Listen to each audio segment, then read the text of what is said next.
Om Shanti. September 17, 2021 साकार मुरली को स्पष्टीकरण करिवे आदरणीय पार्वती भौणी। भौणी ओम शांति। ओम शांति। मिठे बच्चे, यही देह भाव अर्थात देह अभिमानरू मरी जाओ। पुरुणा पतित देह ठारू प्रीति तुटेई एकमात्र बाबांक सहित सत्य प्रीति जोड़।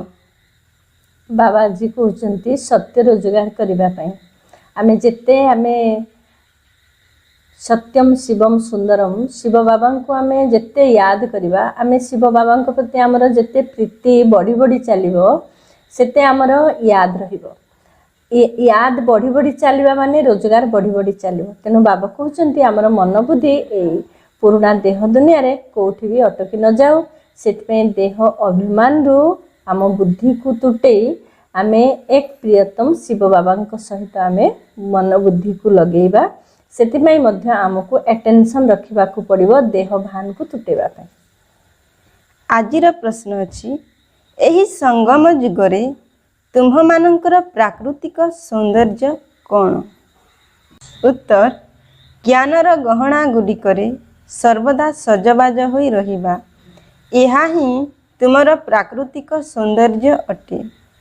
जो माने ज्ञानर गहनारे श्रृंगारित होई रही थांती सेमानकर मुखमंडल खुशी रे फूल भली हर्षित देखा जाउ थाए।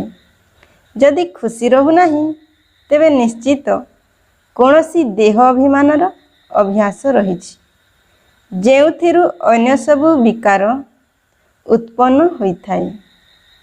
बाबाजी कहते ज्ञान गहनारे आमे निजको श्रृंगार करिबा अर्थात सजबाज करिबा। तेणु निजको श्रृंगार करिबा माने आमे कोनोसी ना कोनोसी नॉलेज रो पॉइंट बा सोमान रे स्थित रहिबा। जेमति कि मु विश्व कल्याणकारी आत्मा अटे, मु एक महान आत्मा अटे, मु भगवानଙ୍କର संतान अटे, मु सर्व प्राप्ति संपन्न पद्मा पद्म सौभाग्यशाली आत्मा अटे, मु मायाजित आत्मा अटे, मोर प्रति कदम रे पद्मर कमाई जमा होउची। एभली किछि ना किछि सोमान रे स्थित रहिबा द्वारा जो माने एभली ज्ञानित आत्मा सेमानकर मुखमंडल सदा फूल भली हसुथांती। जदि कोनोसी कारणरू मनरे दुखर प्रभाव आसीगला यार अर्थ कोनोसी ना कोनोसी देह अभिमान रो प्रवेश हो जाइछि। आ जोठी देह अभिमान रो प्रवेश होता है सेठारे पुणी विकारर कंटा पुणी समस्त को प्रभावित करिथाए एवं निजे मध्य हमें दुखी हो जाई थांती।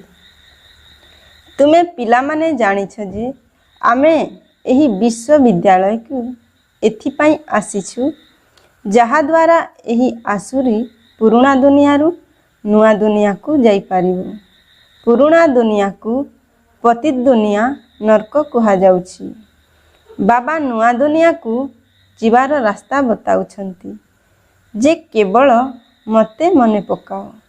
मु हेवेनली गॉड फादर अर्थात स्वर्गीय ईश्वर पिता अटे। बाबा कहते आमे प्रजापिता ब्रह्मा कुमारी ईश्वरीय विश्वविद्यालय आमे समस्ते स्टूडेंट आमे एठा को आछंती केवल नुआ दुनिया को जीवा पाए। तेनु परम पिता परमात्मा को कहा जाए हेवेनली गॉड फादर कारण से ही हेवेन बा स्वर्ग दुनिया स्थापना करुछंती। तेणु आमे केवल से हेवेनली गॉड फादर को आमे मने पकेइबा। तेणु शुणिबा बहुत सहज। बाबांकर ये ज्ञानर पॉइंट आमको बहुत सहज लगुच। केवल मने पकेइले आमर सत्य रोजगार हम आमे सत्यजुग दुनिया रे उच्च पदर अधिकारी हो पारिबा। किंतु यार विधि केवल कौन बाबा जुक्ति बतैचंती आमे प्रथमे मन बुद्धि को आमर कोठी इच्छा अच्छी कौटी आसक्ति अच्छी कौटी आग्रह अच्छी आमे देखिबा ताहा पुराणा दुनिया ना ताहा नुआ दुनिया पाई। तेणु आमे जेहेतु रेडी हेलेनी नुआ दुनिया को जीवा पाई तेणु नुआ दुनिया को जीवार ट्रेन रे बसी सारलेनी। एबे जदि आमर मन बुद्धि पुराणा दुनिया रे लागिबो ताहले आमर अवस्था कौन हबो? सत्य रोजगार तो हेई परिबो नाही। तेणु आमे मध्य दी आड़ को हेकी आमे प्रकृत सुखर अनुभव आमे करि परिबा नाही। बापू गांधीजी जहांकु भारतर पिता बोली समस्ते मानि थांती सीए मध्य कहूथिले हे ପତିତ ପାବନ ଆସ। କେବଳ ଈଶ୍ୱରଙ୍କୁ ଜାଣିନଥିଲେ, ଜାଣିଛନ୍ତି ମଧ୍ୟ ପତିତ ପାବନ ପରମ ପିତା ପରମାତ୍ମା ଅଟନ୍ତି। ସିଏ ହିଁ ବିଶ୍ୱର ମୁକ୍ତିଦାତା ଅଟନ୍ତି।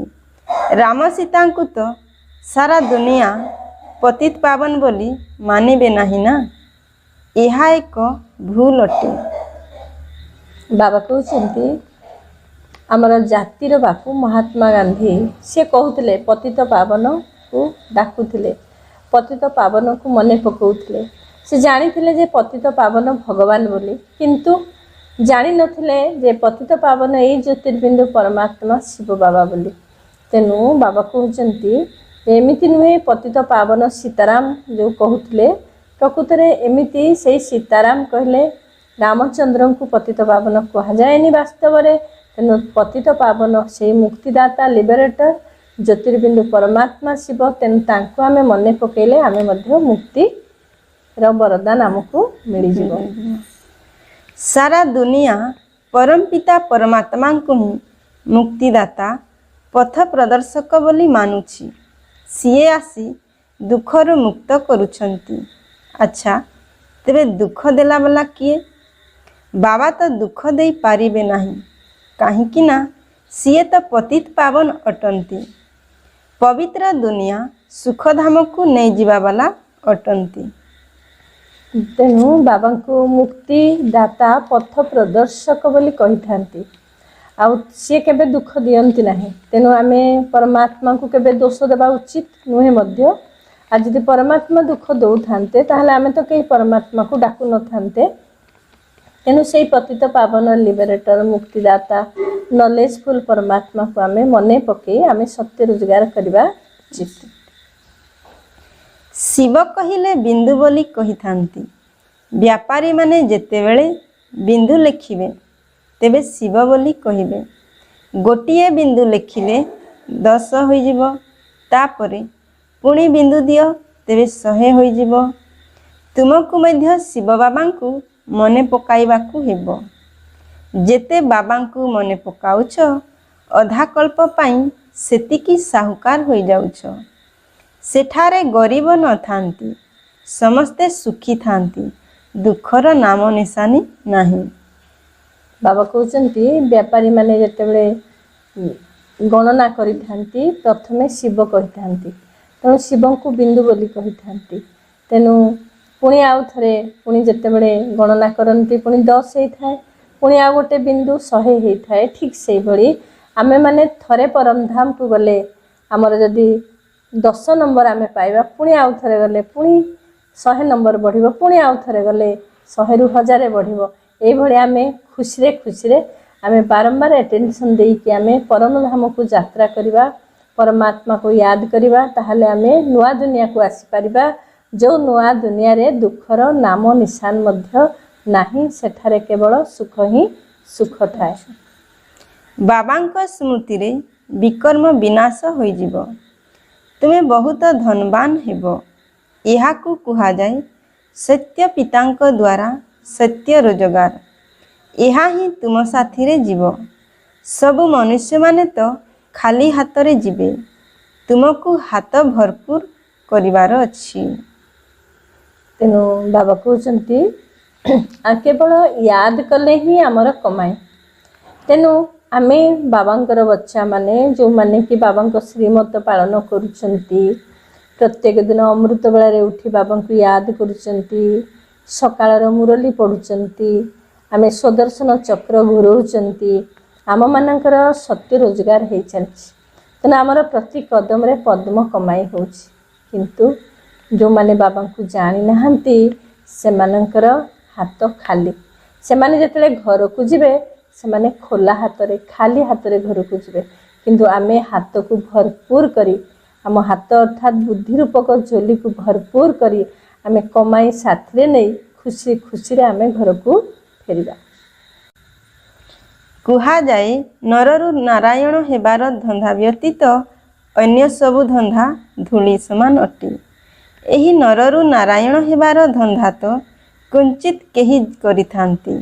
ବାବାଙ୍କର ହୋଇ ସବୁ କିଛି ଦେହ ସହିତ ବାବାଙ୍କୁ ଦେଇଦିଅ, କାହିଁକି ନା ତୁମେ ଜାଣିଛ ଆମର ନୂଆ ଶରୀର ଆବଶ୍ୟକ।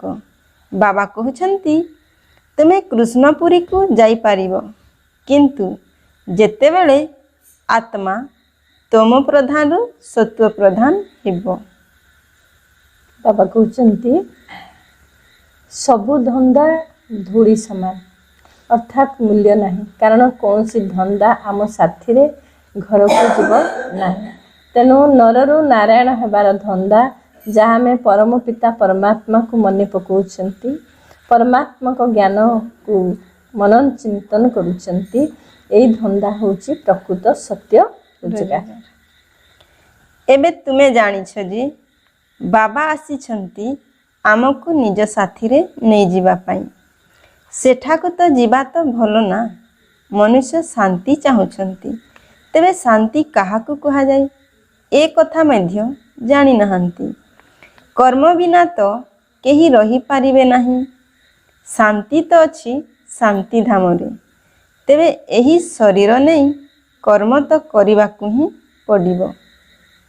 ବାବା କହୁଛନ୍ତି ଆମେ ସମସ୍ତେ ବର୍ତ୍ତମାନ ଘରକୁ ତ ଫେରିବା, ତେଣୁ ଘରକୁ ଫେରିବା ଠିକ୍ ଅଛି, କିନ୍ତୁ ଆମେ ଏଇ ଦୁନିଆରେ ଥାଇକି ଆମେ ଏମିତି ସମସ୍ତେ ଶାନ୍ତି ଅନୁଭବ କରିବା, କର୍ମଧନ୍ଦାରୁ ମୁକ୍ତ ହେଇଯିବା, ଏକଥା କହିଲେ ଠିକ୍ ହେବନି। କାରଣ ଇଏ କର୍ମଭୂମି, ଆମେ ଏଠି କେହି କର୍ମକୁ ତ୍ୟାଗ କଲେ ହେବ ନାହିଁ।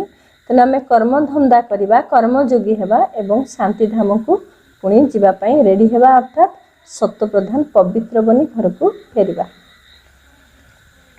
ଭକ୍ତି ମଧ୍ୟ ପ୍ରଥମେ ଅବ୍ୟଭିଚାରୀ ତାପରେ ବ୍ୟଭିଚାରୀ ହୋଇଥାଏ। ବ୍ୟଭିଚାରୀ ଭକ୍ତିରେ ଦେଖ କ'ଣ କ'ଣ କରୁଛନ୍ତି। ସିଢ଼ି ଚିତ୍ରରେ ଦେଖ କେତେ ଭଲ ଭାବରେ ଦେଖାଇଛନ୍ତି। କିନ୍ତୁ ପ୍ରଥମେ ତ ପ୍ରମାଣିତ କରିବା ଆବଶ୍ୟକ ଯେ ଭଗବାନ କିଏ, ଶ୍ରୀକୃଷ୍ଣଙ୍କୁ ଏପରି କିଏ ତିଆରି କଲା, ପୂର୍ବଜନ୍ମରେ ଇଏ କିଏ ଥିଲେ। ଏସବୁ କଥାକୁ ବୁଝାଇବା ପାଇଁ ବହୁତ କୌଶଳ ଦରକାର।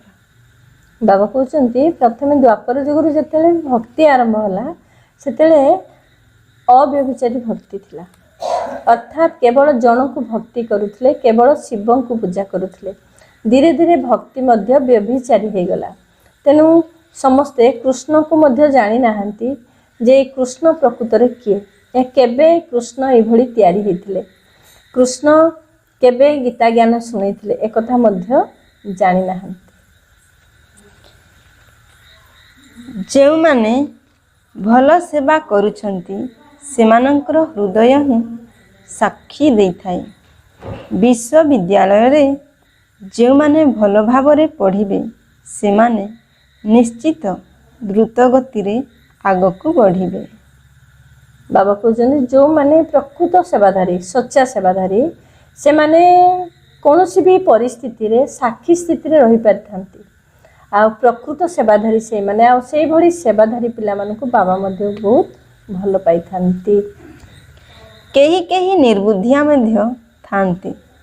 ଶିବ ବାବାଙ୍କୁ ଆତ୍ମା କହୁଛି ମୋର ବୁଦ୍ଧିର ତାଲା ଖୋଲିଦିଅ। ବାବା କହୁଛନ୍ତି ତୁମର ବୁଦ୍ଧିର ତାଲା ଖୋଲିବା ପାଇଁ ହିଁ ମୁଁ ଆସିଛି, କିନ୍ତୁ ତୁମର କର୍ମ ହିଁ ଏପରି ଅଟେ ଯାହାକି ବୁଦ୍ଧିର ତାଲା ଖୋଲୁନାହିଁ। ତେବେ ବାବା କ'ଣ କରିବେ? ବହୁତ ପାପ କର୍ମ କରିଛ, ତେବେ ବାବା ତାକୁ କ'ଣ କରିପାରିବେ? ବାବା କହୁଛନ୍ତି ଏମିତି ବି କେତେଜଣ ବଚ୍ଚା ଅଛନ୍ତି ଯେଉଁମାନେ କି ବୁଦ୍ଧିବାନ ନାହାନ୍ତି, ଅର୍ଥାତ୍ ସେମାନେ ବାବାଙ୍କୁ କହୁଛନ୍ତି ବାବା ଆପଣ ଆମର ବୁଦ୍ଧିର ତାଲା ଖୋଲି ଦିଅନ୍ତୁ। ତ ବାବା କହୁଛନ୍ତି ମୁଁ କ'ଣ କରିବି, ତୁମମାନଙ୍କର ଅନେକ ଜନ୍ମର ବିକର୍ମର ବୋଝା ଅଛି, ଯାହାଫଳରେ ବୁଦ୍ଧି ଖୋଲୁନାହିଁ, ଏ ଜ୍ଞାନ ବୁଝିପାରୁନାହଁ, ବାବାଙ୍କର ୟାଦ ବୁଦ୍ଧିରେ ରହୁନାହିଁ। ତେଣୁ ବାବା ବି କ'ଣ କରିବେ, ତେଣୁ ଆମକୁ ପୁଣି ପୁରୁଷାର୍ଥ କରି ଆମେ ପୁଣି ଜ୍ଞାନ, ଯୋଗ, ଧାରଣା, ସେବା, এই ଚାରିଟା ସବଜେକ୍ଟ ଉପରେ ଧ୍ୟାନ ଦେଇ ଆମର ବୁଦ୍ଧିର ତାଲାକୁ ଆମେ ଖୋଲିପାରିବା ତପସ୍ୟା ଦ୍ୱାରା, ପବିତ୍ରତା ଦ୍ୱାରା, ଜ୍ଞାନ ବଳ, ଯୋଗ ବଳ ଦ୍ୱାରା। ଶିକ୍ଷକ ତ କୌଣସି କୃପା କରିଦେବେ ନାହିଁ। ହୁଏତ କିଛି ସମୟ ଅଧିକ ଦେଇପାରନ୍ତି। ଏଥିରେ ତ ତୁମକୁ ମନା ନାହିଁ। ପ୍ରଦର୍ଶନୀ ଇତ୍ୟାଦି ରହିଛି, ସେଠାରେ ଯାଇ ଅଭ୍ୟାସ କର। ଭକ୍ତି ମାର୍ଗରେ ତ କିଏ କହିବ ମାଳା ଗଡ଼ାଅ, କିଏ କହିବ ଏହି ମନ୍ତ୍ରକୁ ଜପ କର। ଏଠାରେ ତ ବାବା ନିଜର ପରିଚୟ ଦେଉଛନ୍ତି। ବାବାଙ୍କୁ ହିଁ ମନେ ପକାଇବାକୁ ହେବ, ଯାହାଙ୍କ ଠାରୁ ସମ୍ପତ୍ତି ମିଳୁଛି। ବାବା କହୁଛନ୍ତି ଭକ୍ତି ମାର୍ଗରେ କେହି କହିବେ ନାହିଁ ଯେ ତୁମେ ମୋତେ ମନେ ପକାଅ ଏବଂ ସତ୍ୟ ରୋଜଗାର କର। ବାବା କହୁଛନ୍ତି କିନ୍ତୁ ଆମେ ଭକ୍ତି ମାର୍ଗରେ ଆମେ ଭଗବାନଙ୍କୁ ଖୋଜୁଥାନ୍ତି, କିନ୍ତୁ ଆମେ ବର୍ତ୍ତମାନ ଜ୍ଞାନ ମାର୍ଗରେ ଆମେ ସତ୍ୟ ପିତାଙ୍କର ସତ୍ୟ ପରିଚୟ ପାଉଛନ୍ତି। ଆଉ ତେଣୁ ସତ୍ୟ ପିତାଙ୍କ ଯେତେବେଳେ ଆମେ ୟାଦ କରୁଛନ୍ତି, ପରମାତ୍ମାଙ୍କ ପ୍ରତି ପ୍ରୀତି ଜୁଟୁଛନ୍ତି, ସେତେବେଳେ ଆମକୁ ସ୍ୱର୍ଗର ବର୍ଷା ବା ସମ୍ପତ୍ତି ମିଳିଯାଉଛି। ଟିକିଏ ବି ଯଦି ବିକାରର ସ୍ୱାଦ ଲାଗିଗଲା, ତେବେ ବଢ଼ି ବଢ଼ି ଚାଲିବ। ଯଦି ସିଗାରେଟ୍ ଆଦିର ଥରେ ମାତ୍ର ବ୍ୟବହାର କରିଦିଅନ୍ତି, ତେବେ ସଙ୍ଗର ରଙ୍ଗ ଲାଗିଯାଏ। ପୁଣି ସେହି ଅଭ୍ୟାସକୁ ଛାଡ଼ିବା କଷ୍ଟକର ହୋଇଯାଏ। ବାହାନା କେତେ କରିଥାନ୍ତି, ତେଣୁ କୌଣସି କୁଅଭ୍ୟାସ କରିବା ଉଚିତ ନୁହେଁ। ଛି ଛି ଅର୍ଥାତ୍ ଖରାପ ଅଭ୍ୟାସ ସବୁ ଛାଡ଼ିଦେବାକୁ ହେବ। ବାବା କହୁଛନ୍ତି ବଞ୍ଚି ଥାଉ ଥାଉ ଦେହର ସ୍ମୃତିକୁ ଭୁଲିଯାଅ, ମୋତେ ମନେ ପକାଅ। ଦେବତାମାନଙ୍କୁ ସର୍ବଦା ପବିତ୍ର ଜିନିଷ ହିଁ ଭୋଗ ସ୍ୱୀକାର କରାଯାଏ, ତେଣୁ ତୁମେମାନେ ମଧ୍ୟ ପବିତ୍ର ଭୋଜନ କର। ବାବା କହୁଛନ୍ତି ଆମେ ଯଦି କୌଣସି ଖରାପ ଅଭ୍ୟାସରେ ପଡ଼ିଯିବା, ତାହେଲେ ସେହି ଖରାପ ଅଭ୍ୟାସ ତ୍ୟାଗ କରିବା ସହଜ ନୁହେଁ, କାରଣ ବାରମ୍ବାର ସେଇ ଭୁଲକୁ କରିବାକୁ ପୁଣି ଇଚ୍ଛା ହେବ। ତେଣୁ ତ ବାବା କହିଛନ୍ତି ମନ ଜିତ ସୋ ଜଗତ ଜିତ। ତେଣୁ ବାବା ପୁଣି ଏକ୍ଜାମ୍ପଲ୍ ଦେଲେ, ଯଦି କିଏ ସିଗାରେଟ୍ ଖାଉଛନ୍ତି, ତାହେଲେ ଥରେ ଖାଇଲା ପରେ ସେ ପୁଣି ତାକୁ ଯେତେ ମନା କଲେ ବି ସେ ଲୁଚି ଲୁଚି ପୁଣି ସିଗାରେଟ୍ ଖାଇବାର ଅଭ୍ୟାସରେ ପଡ଼ିଯିବ।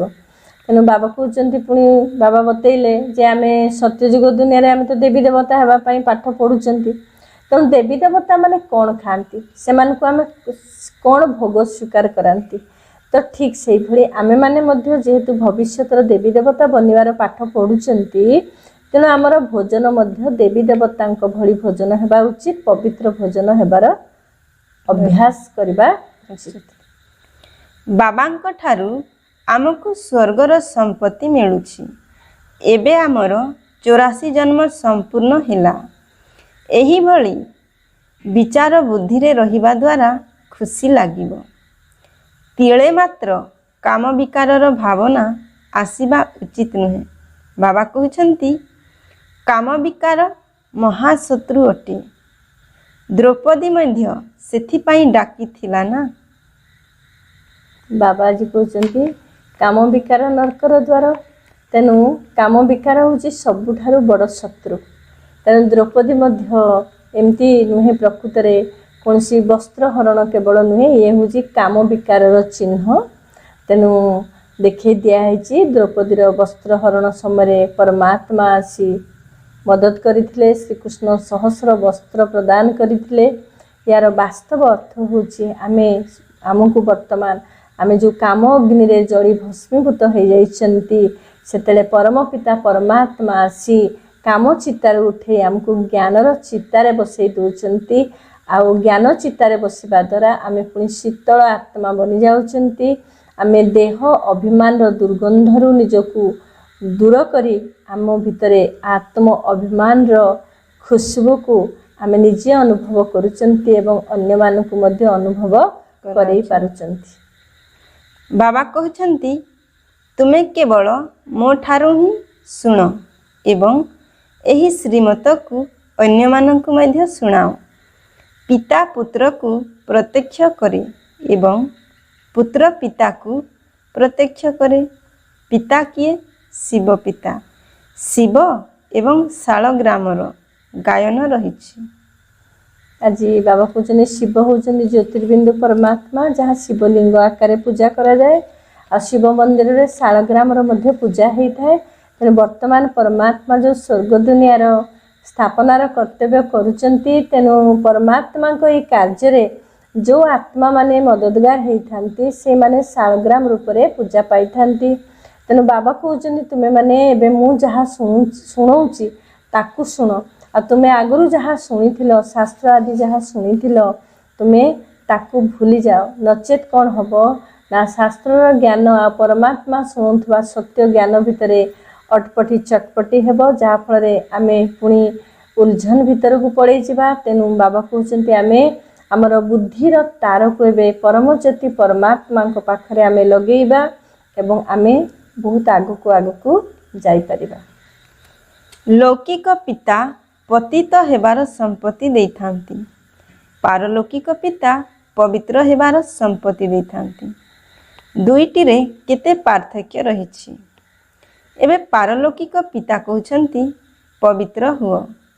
विकार रे बसीभूत हिलावालांकु पतित कुहा जाए।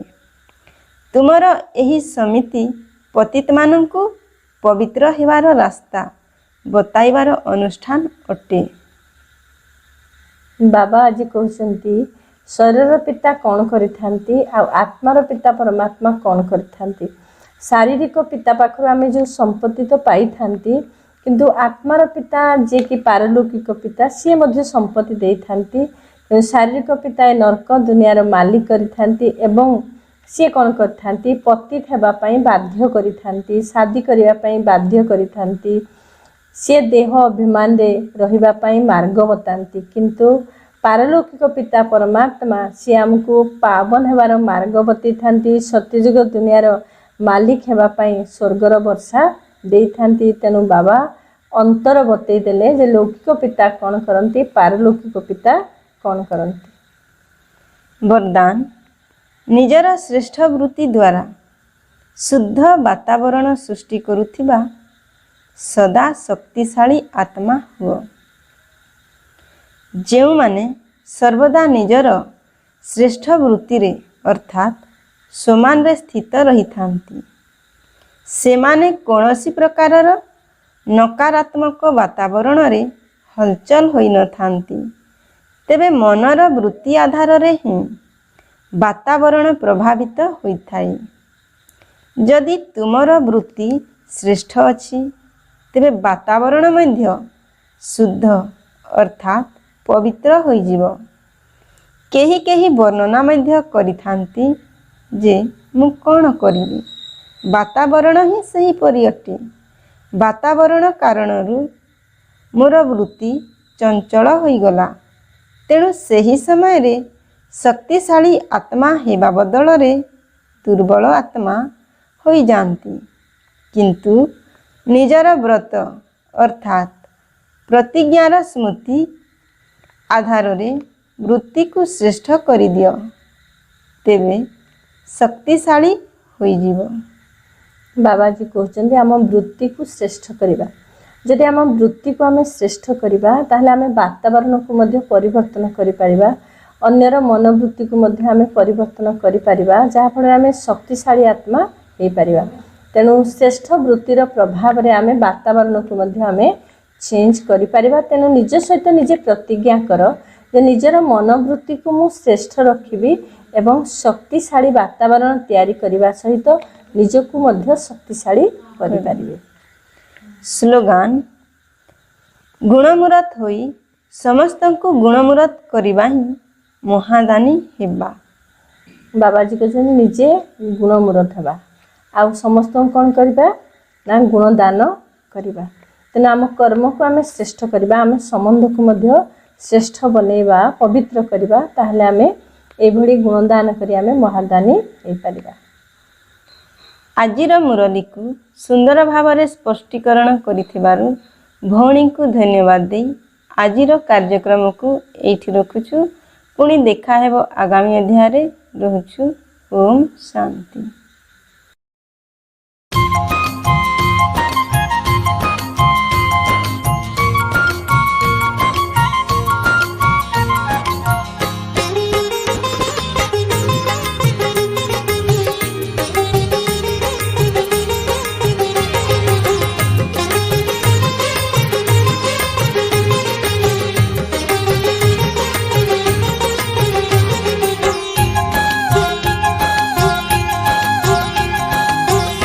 बाबांकर जिए नयन पितुला शिव पुणी जार जीवन साथी जुगर ज्योति से नुआ जुगर ज्योति जुगर ज्योति से नुआ जुगर ज्योति जाली से निजकू बणा बाटोई को जाली से निजकू बणा बाटोई को अंधारे देखाए आलोकपति जुगर ज्योति से नुआ जुगर ज्योति जुगर ज्योति से नुआ जुगर ज्योति बाबांकर जिए नयन पितुला शिव पुणी जार जीवन साथी जुगर ज्योति से नुआ जुगर ज्योति जुगर ज्योति से नुआ जुगर ज्योति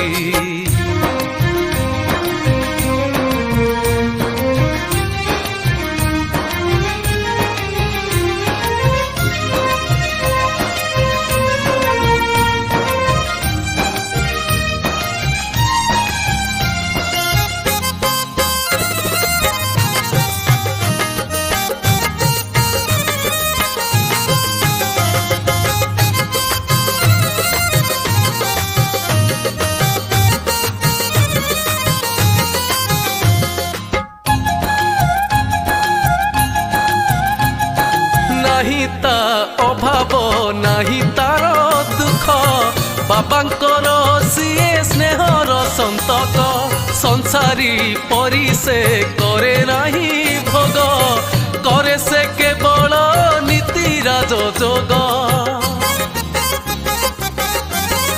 हाँ नहीं ता अभाव नहीं तार दुख बाबांकर सीए स्नेहर संतक संसारी परी से करे नहीं भोग करे से केवल नीति राज जोग त्याग तार धर्म सेवा तार कर्म त्याग तार धर्म सेवा तार कर्म सेबारे जाए ता जीवन बीती जुगर ज्योति से नुआ जुगर ज्योति जुगर ज्योति से नुआ जुगर ज्योति बाबांकर जिए नयन पितुला शिव पुणी जार जीवन साथी जुगर ज्योति से नुआ जुगर ज्योति जुगर ज्योति से नुआ जुगर ज्योति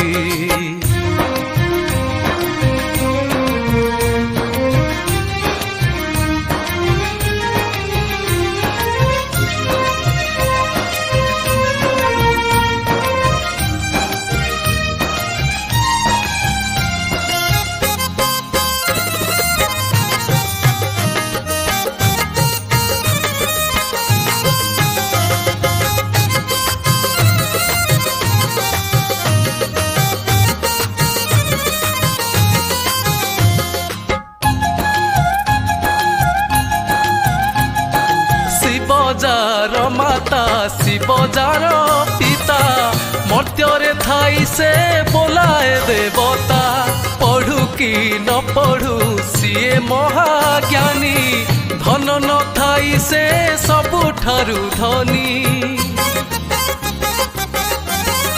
हाँ शिवजार माता शिवजार पिता मर्त्य थाई से बोलाए देवता पढ़ू कि न पढ़ू सीए महाज्ञानी धन न थाई से सबुठारु धनी टंका रूपा सुना किछि से चाहे ना टंका रूपा सुना किछि से चाहे ना स्नेह प्रेम तार धन संपत्ति जुगर ज्योति से नुआ जुगर ज्योति जुगर ज्योति से नुआ जुगर ज्योति बाबांकर जिए नयन पितुला शिव पुणी जार जीवन साथी जुगर ज्योति से नुआ जुगर ज्योति जुगर ज्योति से नुआ जुगर ज्योति जाली से निजकू बणा बाटोई को जाली से निजकू